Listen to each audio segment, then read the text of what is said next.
versus EG, right? Yeah, this is an exciting matchup. I mean, we saw the LGD Secret match yesterday, and now here we are with CDEC versus EG. But again, no one expected to be like, all right, the Titan matchup of Group B is going to be CDEC and EG, right? Everyone thought EG was going to be in there, but CDEC surprising.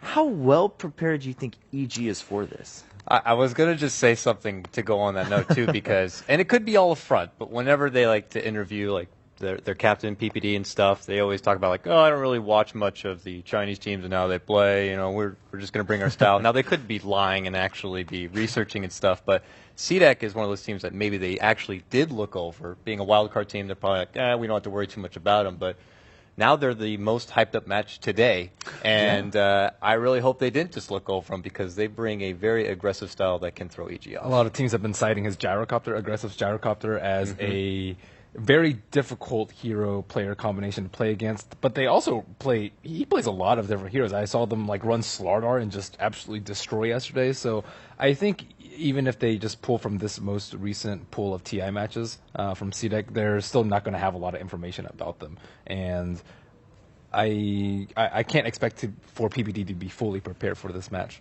I think what he will do, though, is probably look to counter out aggressive in lane, if he can do that. I think he is really what, like, obviously everyone in the team is doing a lot of work, but it just seems like aggressive, what has really given them a lot of their wins is that he's really good at being an active carry.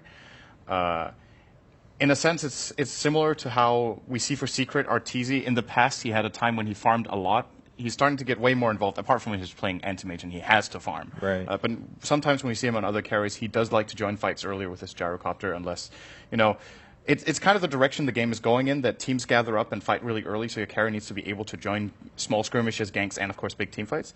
And when it comes to aggressive, I think you ban the gyrocopter. To me, that's just a given. You ban the gyrocopter and you try to get the quap. And then if he goes for something like a Slaughter or maybe his Juggernaut that I don't know if they've used this tournament, maybe they've done it once, you try to maybe challenge him in the lane so that you get to dictate the flow and the speed of the game.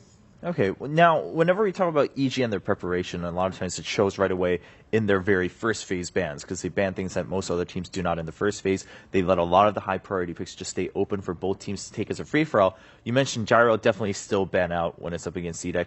Are there any other heroes you would like to see, or you think that EG might want to just ban out in the first phase, contrary to some of the other popular ones? Lina and TA maybe for Shiki, especially when Shiki's on Dire. I think the TA is a very, very scary pick, and I know that Sumail doesn't really mind playing against a TA as a Storm Spirit, but just that whole sort of like Roshan control, just because if their carry is very, very aggressive and they can just secure map control in the first 10 minutes, you don't want them getting Rosh, because then it's just